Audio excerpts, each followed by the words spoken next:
వీడియోలు చూడండి.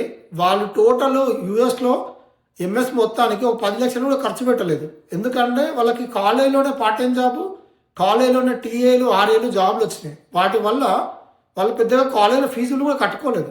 సో మహా అంటే 10 లక్షలు 15 లక్షలలో పెద్ద పెద్ద టాప్ యూనివర్సిటీలలో ఎంఎస్ కంప్లీట్ చేసేవాళ్ళు.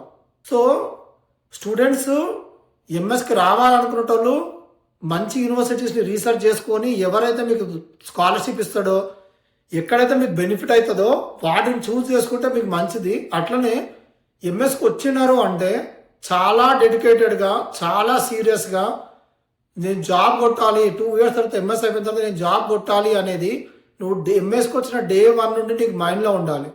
అండ్ డే 1 నుండి నువ్వు కనీసం 1 hour 2 hours టైం స్పెండ్ చేసి సబ్జెక్ట్ నేర్చుకోవాలి.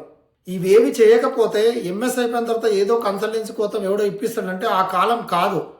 ఇప్పుడు అసలు నువ్వు కన్సల్టెన్సీలు సబ్జెక్ట్ లేని తీసుకోవట్లే.